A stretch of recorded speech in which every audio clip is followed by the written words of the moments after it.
پہاڑی بات جو ہے وہ مقدس متی کی انجیل کے 5ویں باب سے 7ویں باب تک ہے۔ اب ہم نے 7ویں باب کو سیکھا جس میں مختلف ٹاپکس پر بات چیت کی گئی جو ہم نے غور کر کے سیکھی۔ ہم نے سیکھا کہ ہمیں جب خیرات کرنی ہے تو نرسینگا نہیں بجانا، اگر ایک ہاتھ دے تو دوسرے کو کرنا۔ اور یہ بھی سیکھا کہ جب ہم دعا کرتے ہیں تو ریاکاروں کی طرح ایکٹنگ نہ کریں۔ جب ہم روزہ رکھتے ہیں تو دکھاوے کے لیے کچھ نہ کریں۔ اور ساتھ ہم نے یہ بھی سیکھا کہ ہمیں ایماندار ہوتے ہوئے اپنے لیے مال آسمان پر جمع کرنا چاہیے، زمین کی چیزوں کی فکر میں نہ رہے بلکہ آسمان کی چیزوں کی فکر میں رہے۔ اور 6 باب کے آخر میں یہ سیکھا کہ کسی بات کی فکر نہ کرے۔ یہ فکر و تردد جو ہمیں چین نہیں دینے دیتا، نہ دن کو چین نہ دن کو رات کو سکون، ہم ہر وقت ایک ایسی دوڑ میں لگے ہوئے ہیں جو ختم ہونے کا نام ہی نہیں لیتی۔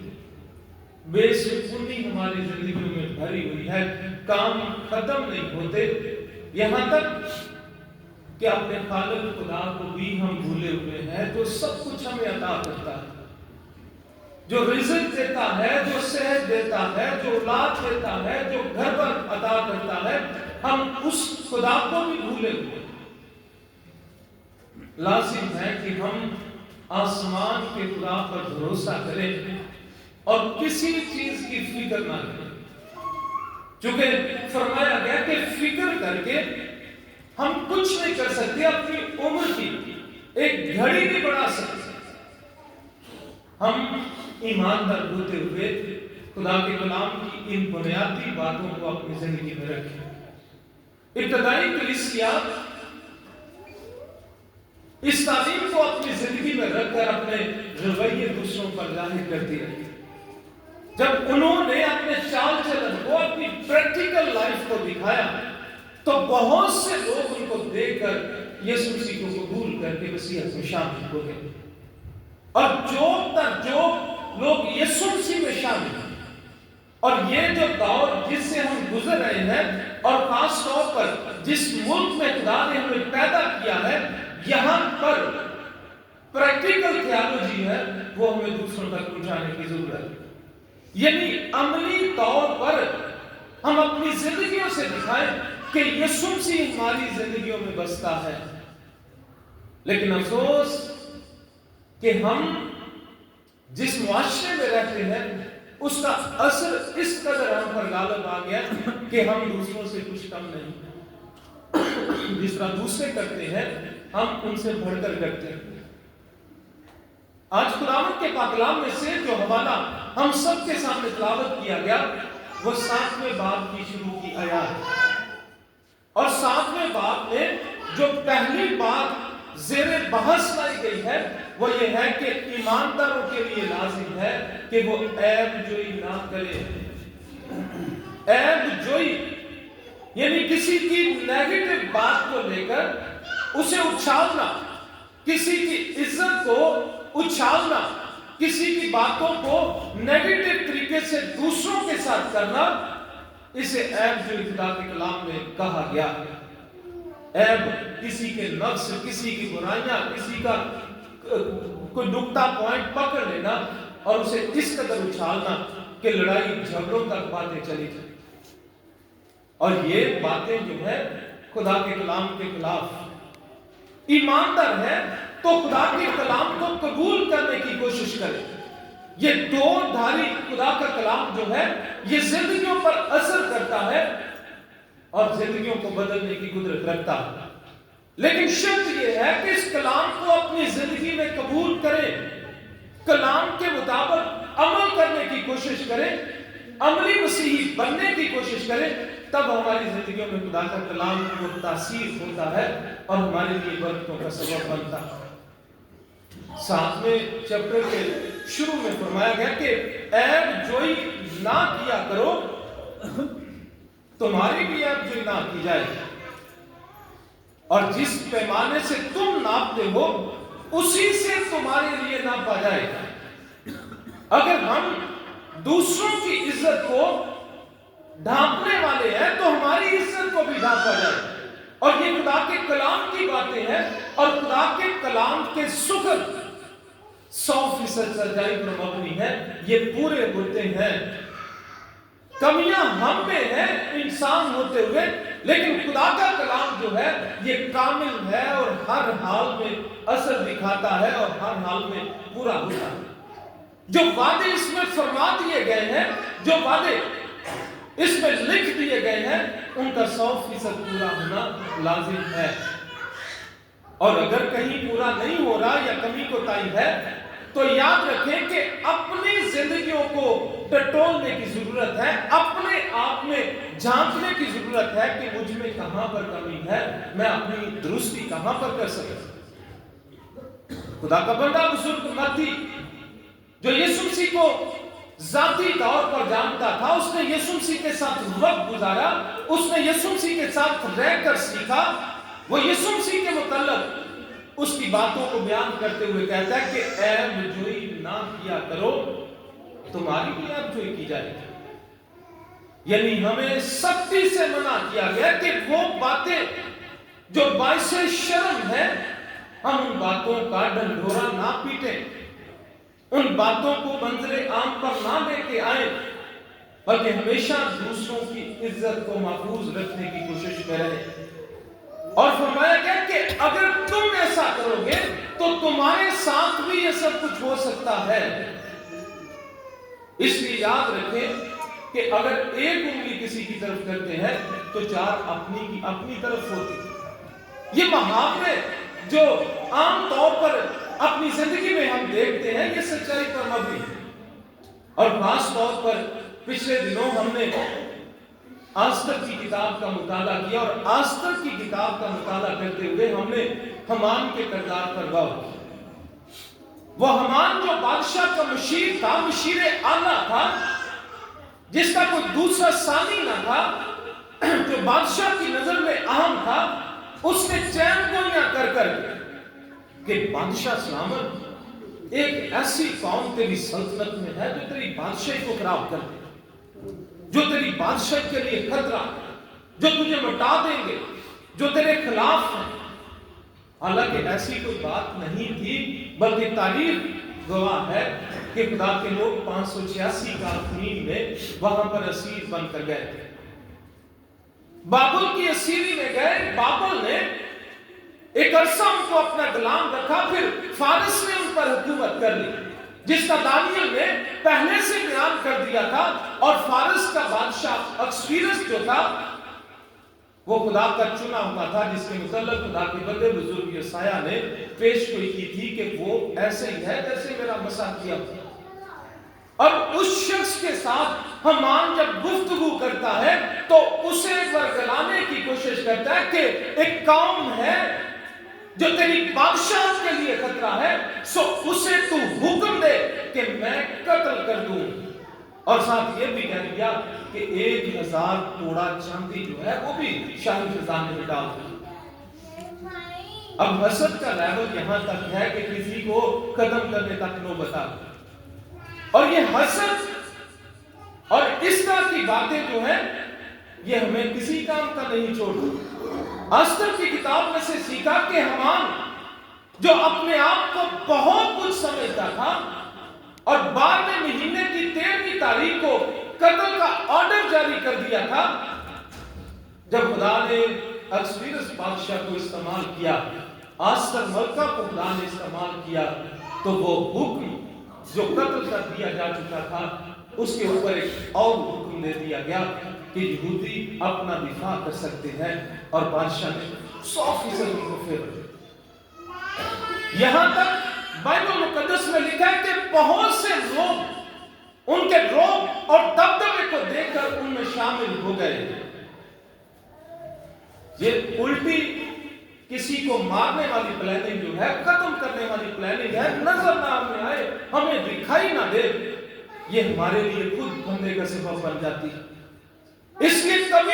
हद तक ना आए कि कोई हमें नजर ना आए, और अगर नजर आता है तो मेरी खुशी गम में बदल जाती है। जिस तरह हमान ने आस्तर की किताब में स्टेटमेंट दी कि मैं बहुत खुश था, आस्तर मलका मेरी दावत कर रही है, मैं बहुत खुश था कि बादशाह के साथ मैं ही अकेला गया हूं, मुझे इज्जत दी गई है। लेकिन जब मैं बाहर निकला तो मुझे मर्द की विभूति नजर आया और मेरी सारी खुशी जो है वो गम में बदल गई। उसको देखकर मेरे अंदर आग लग गई। अब ये वाला रवैया जो है शैतानियत में आता है, जिसकी खुदा का कलाम कुल्ली तौर पर नफी करता है। हमें इस हद तक कभी नहीं जाना चाहिए, और अगर इस हद तक जाएंगे तो हमान के इंजाम को कभी ना भूलें। वो सलीब जो उसने मर्द की के लिए बनवाई, उसी पर उसे चढ़ा दिया गया, उसे कत्ल कर दिया गया। उसके 10 बेटों को भी उसी सलीब पर चढ़ाया गया, और वो इबरत का निशान बना जो दूसरों को कुल्ली तौर पर मिटाने पर तुला हुआ था। हम इंसान हैं, गिले शिकवे गुस्सा ये सब कुछ जिंदगी का हिस्सा है, लेकिन खुदा के कलाम को अपनी जिंदगियों में अवलियत दें। फरमाया गया कि गुस्सा तो करो मगर गुनाह ना करो। सूरज डूबने तक तुम्हारी खफरें खत्म होनी चाहिए। ना हमने जायदादें बांटनी है, ना हमने किसी के कत्ल किए हैं, ना हमने किसी के साथ हिस्से बांटने हैं, फिर हमारी कौन सी दुश्मनी है? अनाम परस्ती की झूठी जंग जो है उसे खुली तौर पर मिटा दें, जो कि खुदा के कलाम में पहाड़ी बात में से हम सीख रहे हैं कि ऐबजोरी ना करो। अगर करोगे तो तुम्हारे साथ ये सब कुछ होगा, और जिस पैमाने से तुम नापते हो उसी से तुम्हारे लिए नापा जाएगा। पैमाने से आप सब अच्छी तरह वाकिफ, बड़े तो जितने भी हैं सबको पता है कि पैमाना किसे कहते हैं, लेकिन शायद कुछ बच्चों को नाम बताओ। निशा पता है पैमाना क्या है? शाबाश। पैमाना किसी चीज को नापने के लिए जो कोई आला इस्तेमाल किया जाता है। उसमें तराजू भी हो सकता है, उसमें कोई बर्तन भी हो सकता है, उसमें कोई बाल्टी भी हो सकती है। किसी भी चीज को जो पैमाइश के लिए, पैमाने के लिए इस्तेमाल की जाती है उसे पैमाना कहते हैं। और खुदा के कलाम में फरमाया गया कि जिस पैमाने से तुम नापोगे उसी से तुम्हारे लिए नापा जाएगा। खास तौर पर घरों में खवातीन इस लफ्ज को इस्तेमाल करती हैं जब किसी को चावल या आटा देना होता है तो कोई बर्तन रखा होता है जिसको भरकर दे दिया जाता है, और जब वापस लेते हैं उसी तरह भरकर ले लेते हैं। अगर ऊपर से सीधा करे तो फिर इसी तरह देना पड़ता है, अगर दबा कर दे तो फिर दबा के वापस देना पड़ता है, और अगर ऊपर से प्लेन करके दे तो फिर इसी तरह से वापस करना पड़ता है। पैमाना इस्तेमाल किया जाता है, और वाज़ेह कर दिया गया कि जिससे तुम नापोगे, यानी जैसा तुम दूसरों के साथ करोगे वैसा ही तुम्हारे साथ किया जाएगा। जिस पैमाने से तुम नापते हो उसी से तुम्हारे लिए नापा जाएगा। और हम इस बात से भी अच्छी तरह वाकिफ हैं कि चंद दिनों बाद यीशु मसीह के मुर्दों में से जी उठने का दिन करीब। हम उसकी तैयारियों में लगे हुए हैं, अपने बच्चों को कपड़े सलवा कर दे रहे हैं, अपने घरों की सफाइयां कर रहे हैं, एक दूसरे को तोहफे तोहफे दे रहे हैं कि हमारा ईस्टर आ रहा है, यीशु मसीह के जी उठने का दिन आ रहा है। अब याद रखें इस बात को कि ज़ाहिरी तौर की तैयारी ये खूबसूरत अमल है, हमें करनी चाहिए, लेकिन साथ साथ हमें रूहानी तौर पर भी अपने आप को उस बड़े असीम इवेंट के लिए तैयार करना है। और कभी इस बात को अपने ज़हनों से नहीं निकलने देना कि जिस पैमाने से तुम नापोगे उसी से तुम्हारे लिए नापा जाए। खुदा का बंदा बुजुर्ग मत्ती अपनी बात को आगे बढ़ाते हुए कहता है, अपनी आंख के शरीर पर गौर नहीं करते और दूसरों की आंख के तिनके को निकालने की कोशिश करते। ये सख्त बातें हैं जो हमें हिट करती कि अपनी आंख के शरीर पर गौर नहीं करते, और दूसरों की आंख में अगर तिनका देख लेते हैं तो कहते हैं कि ये निकाल ले, इसकी वजह से तुझे तकलीफ हो रही होगी, और अपनी आंख में शरीर लिए फिरते हैं,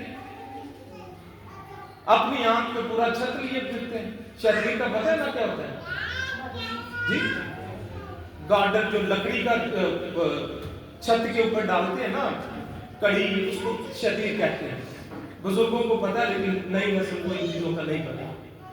शतीर आंख के अंदर उसका आना नामुमकिन है, लेकिन समझाने के लिए यहां पर बताया गया कि अपनी आंख में शतीर लिए फिरते हैं और दूसरों की आंख के तिनके को निकालते रहते हैं।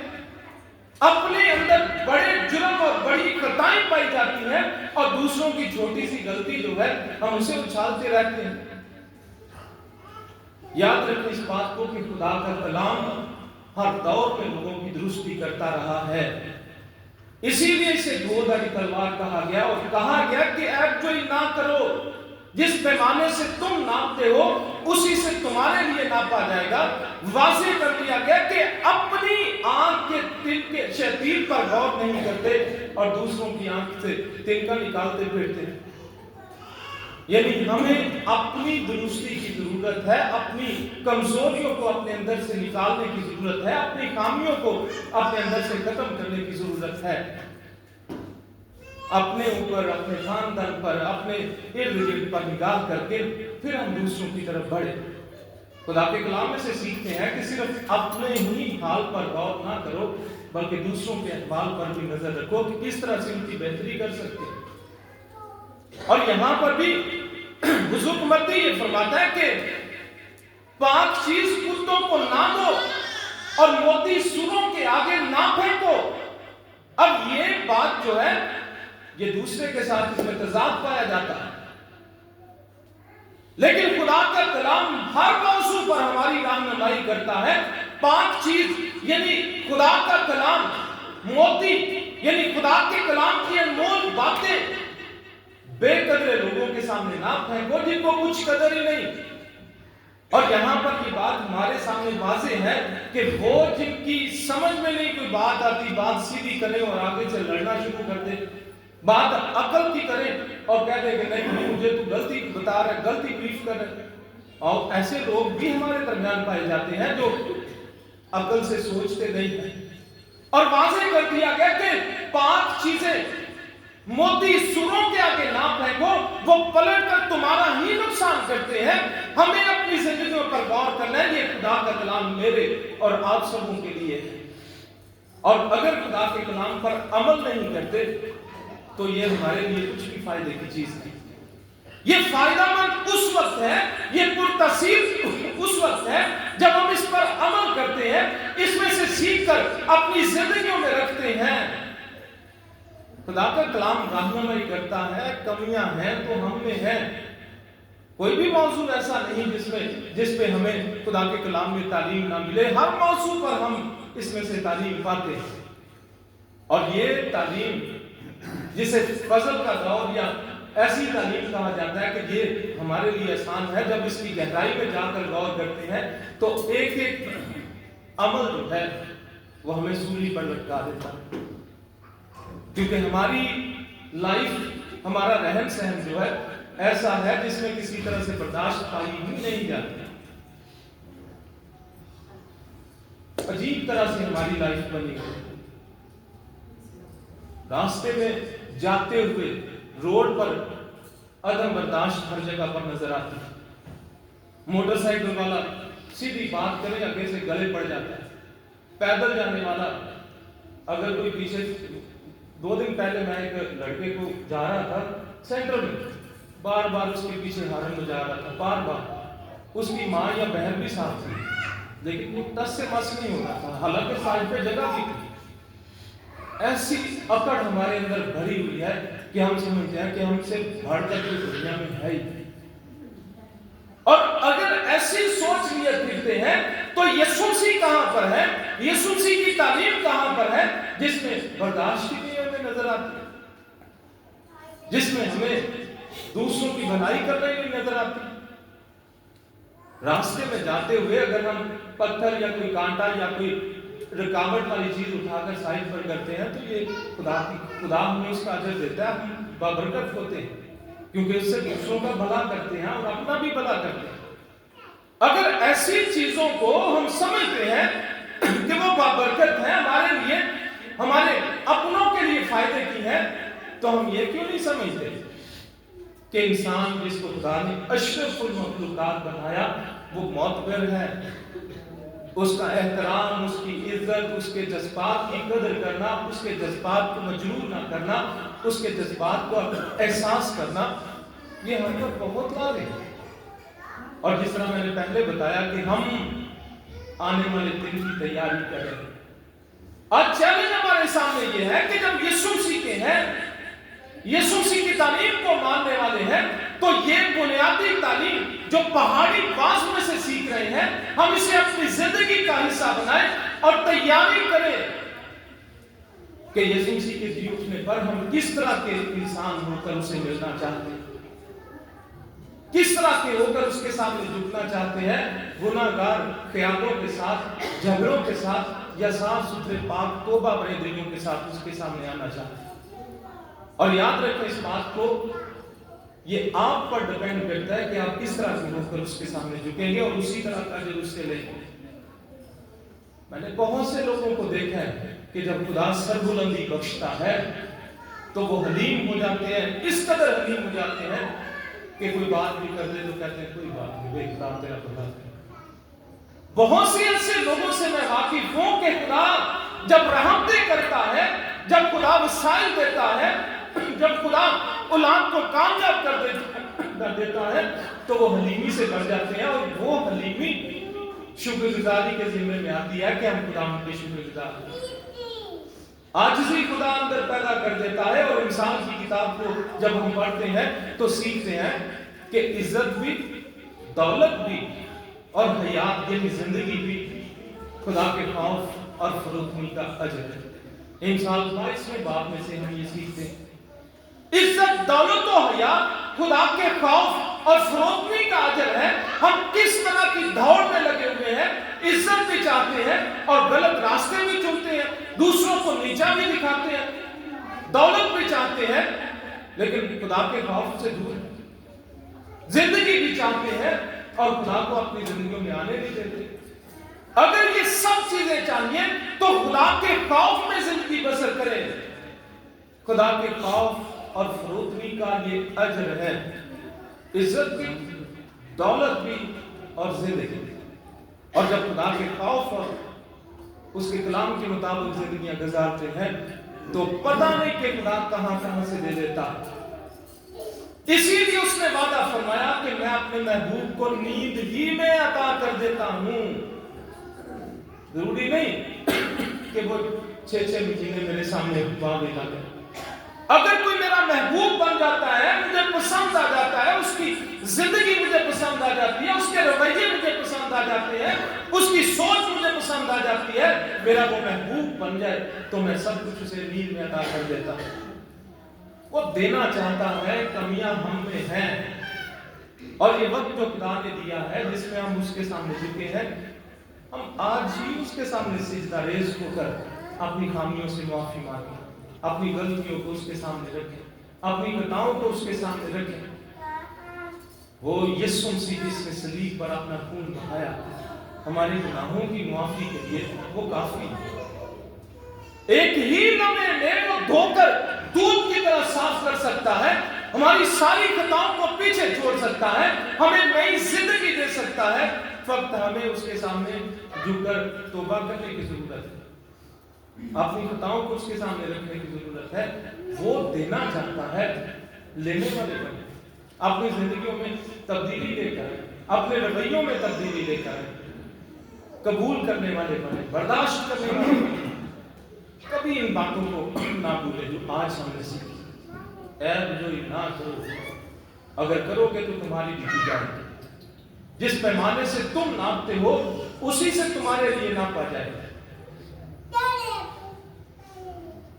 اپنی آنکھ کے شریر کو نہیں دیکھتے اور دوسروں کی آنکھوں سے دیکھ کے نکالتے ہیں، اپنے گرے پان میں جان کر دیکھیں، اپنی درستی کرنے کی کوشش کریں۔ پاک چیز کتوں کے آگے نہ ڈالو، ہوتی سنوں کے آگے نہ ڈالو۔ ایسے بے قدرے لوگ جو سخت ہو جاتے ہیں وہ خدا کی رحمتوں سے محروم ہو جاتے ہیں، اور خدا کے کلام میں فرمایا گیا کہ ان سے تھوڑا کنارہ کیا کرو، پیچھے رہو، کیونکہ ان کو کچھ کرنا ہے۔ وقت ہم خدا یسوع مسیح کے ہیں، اور یسوع مسیح کے ہوتے ہوئے کلام کو اپنی زندگی میں عزت دینا سیکھیں، اور جب کلام کو عزت دیں گے تو ہم سر بلند اور برکت پائیں گے۔ قرآن آج کے پاک کلام کے وسیلے سے ہمیں برکت آمین۔ فادر مجھے خدا تیری زندگی بخش کلام کے لیے تیرا شکر ادا کرتی ہوں، جو ہماری رشتہ و رہنمائی کے لیے بخش دے کے قرآن آج کا کلام پر تاثیر ہم اس پر عمل انفرادی طور پر اپنی خطاؤں کو غلطیوں کو تیرے سامنے رکھ کر معاف فرما، اپنے بیٹے یسوع کے پاک لہو کے وسیلے سے معاف، نئے عزم سے نئی زندگی میں آگے چلنے کی توفیق، تاکہ یسوع مسیح کے جی اٹھنے کے ایک موقع پر ایک نیا انسان بن کر اپنے آپ کو اس کو توفیق دے۔ خدا ہمیں معاف، وفاداری سے اپنے ساتھ چلنے کا یسوع کے نام سے